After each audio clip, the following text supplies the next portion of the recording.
ቢኒያም በስካር ስሜት ውስጥ ቢሆንም ያለውን እውነት ማለትም ሮማን ወላጅ እናቱ እንደሆነች ፍርጥርጥ አድርጎ ሲናገር ተመልክተናል። ያው የተናገረውም ሁሉም የቤተሰቡ አባላት ሮማንም ማሚም ባሉበት ሁኔታ ነው። ማሚም ነገሩን ስትሰማ በጣም ተደናግጣለች። ቢኒያምም ስካር ባኮላተፈው ምላሱ ማብራሪያውን መስጠት ቀጥሏል። ይህም ከማደጎ ቤት ሆነ ብላ እሱን እንድትመርጥ እንዳደረገችው ይህንንም ያደረገችው ደግሞ ያው የውርስ ተካፋይ ለመሆን አስባ እንደሆነ ሲናገር ተመልክተናል። ሮማንንም ለሱ እናት መሆን እንደማትችል እናት ብሎም ሊጠራት እንደማይችል ይነግራታል። ማሚም የምትለው የምትናገረው ሲጠፋት እናያለን። ቢኒያም ከቤት ወጥቷል። በስካር እየተንገዳገደ ሮማንም ልትከተለው ብትሞክርም እንዳትከተለውና ከዚህ በላይ ልትከተለው ከሞከረች ደስ የማይል ነገር ሊፈጠር ይችላል ሲላት ሮማንም ባለችበት ቆማ እንግዲህ ምርር ብላ ስታለቅስ እንመለከታለን። ያው የእናት አንጀት ነውና አንጀቷን አስራ ስታለቅስ ተመልክተናታል። እድልም ማሚ ልታረጋጋት እየሞከረች ነው። ነገር ግን ማሚ በተፈጠረውና በሆነው ነገር በጣም አዝናለች እና የተፈጠረው ነገር በሆኗ ይሁን በህልሟ ግራ እንደገባት ትናገራለች። ይህንም ስትሰማ እድል እውነቱን ማወቅ የተሻለ እንደሆነ ልትገልጽላት ትሞክራለች። በሌላ በኩል ሜላትም በሰማችው ነገር እሷም ግራ እንደገባት ስትናገር ማሚም ያልጠበቀችውን ጥያቄ ትጠይቃታለች። እሷም ማን እንደሆነች ሜላትም በማሚ ጥያቄ ትደናገጥና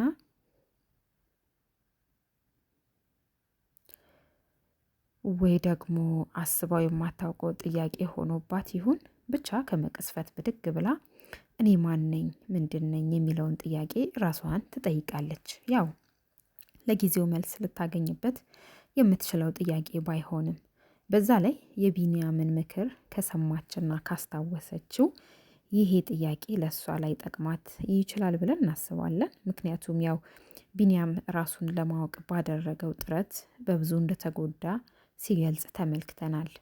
እንደዚህ አይነት ሴራ ከሌለበት ማለትም ሮማን እንዳደረገችው አይነት ነገር ካልተፈጠረ ያው ሜላት ወላጆቿን ብትፈልግ ክፋት ይኖረዋል ብለን አናስብም። እናንተስ ምን ታስባላችሁ?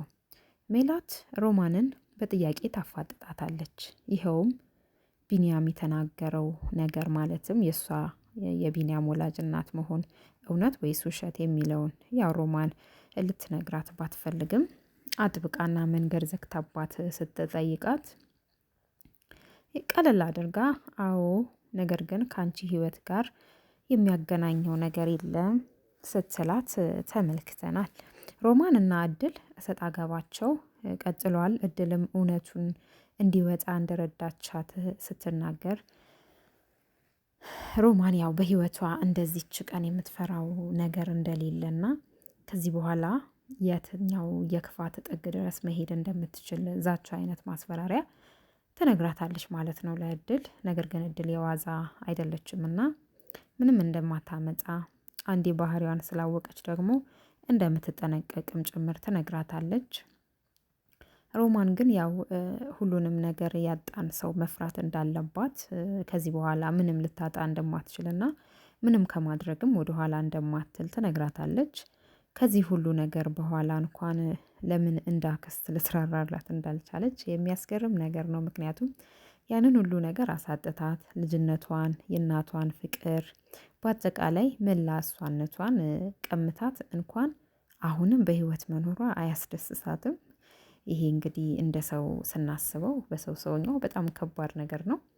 እድል ግን ከነሙሉ ያው ኮንፊደንሷ ሮማን ልታደርጋቸው ላሰበቻቸው ማለትም እሷ ላይ ላሰበቻቸው ክፋቶች ሁሉ መልካም እድልን ስትመኝላት ተመልክተናል። እንግዲህ እድል ምን እንደተማመነች አብረን የምናየው ይሆናል ወደፊት። ማሚ ልጇን አስታውሳታለች በዚህ ሁሉ ውጥንቅጥ ውስጥ ሆና። በፊትም በእርግጥ ያው ልጇን ብሌንን ሁሌም እንዳስታወሰቻት ነበረ። ነገር ግን የአሁኑ የተፈጠረው ነገር ደግሞ ለዚህ ማለቴ ትውስታዋን በጣም የሚጨምር ነገር ነው የሆነው። ምክንያቱም ታሪክን የኋሊት አስባ የበፊት ንግግራቸውን ታስታውሳለች። የሰጠቻትን የአንገት ጌጥ አንስታ ምራም ታለቅሳለች። ያው ልጇ አጠገቧ እንደሆነች አላወቀች ምስኪን ማሚ። ያው እድል ብሌን መሆኗን ብታውቅ ሁላችንም በጣም ደስ ይለን ነበረ፣ ግን እስካሁን አላወቀችም። እና የእሷ አለመኖር ለዚህ ሁሉ እንደዳረጋት እየተናገረች ስታለቅስ ተመልክተናታል። እንግዲህ ቢኒያም ያው መጠጡን ተያይዞታል። ሜላትም እንግዲህ ካለችበት መታ ከሱ ጋር ተቀላቅላለች። ቢኒያምም ማበዴ ነው ሲላት አይዞን በዚህ መጠጥ ራሳችንን ረስተን እንገባለን ትለዋለች። ማሚም እጅጉን ተሰብራለች። እድልም እያጽናናቻት ተመልክተናል። አሳድጊልኝ ብትላት ማለትም በማደጎ ከምትሰጣት ያው አሳድጊልኝ ብላ ብትሰጣት እምቢ እንደማትላት ለምን ይሄን ሁላ ልታደርግባት እንደቻለች አምርራ እያለቀሰች ትጠይቃለች። ማሚ ያው ለጊዜው እድል መልስ ልትሰጣት ባትችልም ያው እንግዲህ መጥፎ ነገር ሁላ መጥፎ ሰው ላይ አይደርስም፣ መልካም ሰው ላይም መጥፎ ነገር ሊደርስ ይችላል ብላ እንግዲህ በመጣላት አይምሯ በፈጠረው ቃላቶች ሁላ ማሚን ልታጽናናትና ልታረጋጋት ስትሞክር ተመልክተናታል። እድል ግራ ገብቷታል። ቢኒያምን ያው ልታናግረው እየሞከረች ነው። ነገር ግን እሱ ምንም ሊያናገራት ፈቃደኛ አልሆነም። የጥፋተኝነት ስሜትም ተሰምቷታል። እና እሷ ያሰበችው ምንድነው ያው አብራው ስላደረች የናቃት አይነት ስሜት ነው የተሰማት። እናም ትጠይቋለች ቢኒያምን በዛ ምክንያት ይሆን የናከኝ ብላ ስትጠይቀው ያው የእሱን እውነት ስላልተረዳች ነው በእርግጥ ይሄን ነገር ልታደርግ የቻለችው። እና እሱም በቃ ያንን ቀን የተረገመች ቀን እንዳታስታውችኝ ብሎ ሲለምናት እንመለከታለን። በተጨማሪም ደግሞ ቁስሌንም እንዳትነካኪብኝ ይላታል። ያው እሱ እንደዚህ የሚላት የውስጡን እውነት አፍኖ ስለያዘ ነው። ሁሉንም ነገር ደግሞ ያደረገችው ያው ለሱ ካላት ፍቅር በመነጨ እንጂ ተራ ሴት ሆና እንዳልሆነም ስለምትወደውም ጭምር እዚህ ነገር ውስጥ እንደገባች ስትናገር እንሰማታለን። ያው ቢኒያም ግን ከቻለች ያንን ቀን እንድትረሳ እናም ደግሞ በሁለቱ መካከል ምንም አይነት ነገር እንዳልተፈጠረ አድርጋ ህይወቷን መቀጠል እንዳለባት ሲነግራት እንሰማለን። ያው ስቲል እድል ልትረዳው አልቻለችም። ያው እሷም አይፈረደባትም በእርግጥ እውነታውን ስለማታውቅ ምንም ልታደርግ አትችልም። ማንኛውም ሴት ህይወት ላይ ይሄ ነገር ቢፈጠር የሚሰማትን አይነት ስሜት ነው እያስተናገደች ያለችው እና በጣም ከባድ ነውና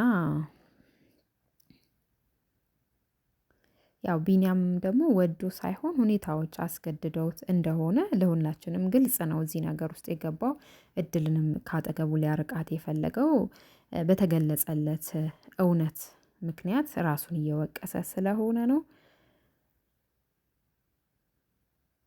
እንግዲህ ከዚህ በኋላ ከዚህ ዝብርቅርቅ አውጥቶ ግንኙነታቸውን ሊያስቀጥል የሚያስችላቸው ብቸኛው መፍትሄም ያው እድል ከሁለቱ ማለትም ከሮማንና ከቢኒያም በወሰደችው የፀጉር ናሙና ምናልባት ዲኤንኤ ምርመራ ተደርጎ የውጤቱ ምንነት ለዚህ ጉዳይ መፍትሄ ያመጣል ብለን እናስባለን። እንግዲህ እሱን ወደፊት አብረን የምናየው ይሆናል።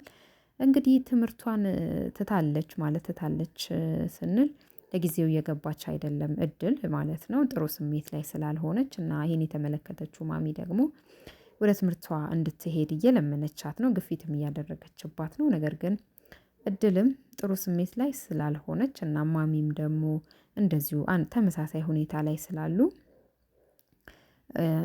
ባትሄድ እንደምትመርጥ ብትነግራትም ማሚ ግን በጣም ስለለመነቻትና ወደ ትምህርት ቤት ለመሄድ ትወስናለች። እድልም ሮማን እንግዲህ አይኗን በጨው አጥባ ማሚ ጋር መታ ይቅርታ እንድትላት ትጠይቃታለች። ያው ማሚ ግን እሷ የምትለውን ነገር የማላለችው የልጇ መቃብር ጋር እንድትወስዳት ትጠይቃታለች። ይህንን ንግግራቸውንም ቢኒያም ሲሰማ ተመልክተናል። እድልም ያው በማሚ ግፊት ወደ ትምህርት ቤት ብትሄድም ልቧ ግን ከተፈጠረው ነገር ውጪ ማሰብ ተስኖታል። አምራራም ስታለቅስ እንመለከታለን። እንግዲህ አንዲት ተማሪም የምትረዳት እንዳለ ትጠይቃታለች። እሷ ግን ምንም ነገር የለም አመሰግናለሁ ትላታለች። ያው በዚህም ትውውቅ ያደርጋሉ። እንደምንም ብላ ለትንሽ ጊዜም ቢሆን እድል ከነበረችበት ሁኔታ ልታወጣት ስትሞክር ተመልክተናል። እንግዲህ ሮማንም ያው ቢኒያምን ልጄ እያለች መጥራት ብትጀምርም እሱ ግን ካደረሰችበት በደል አንፃር ልጄ ብላ እንድትጠራው እንደማይፈልግ በእሷ ላይ ያለውንም ጥላቻ በተለያየ ቃላቶች ሲነግራት ሰምተነዋል።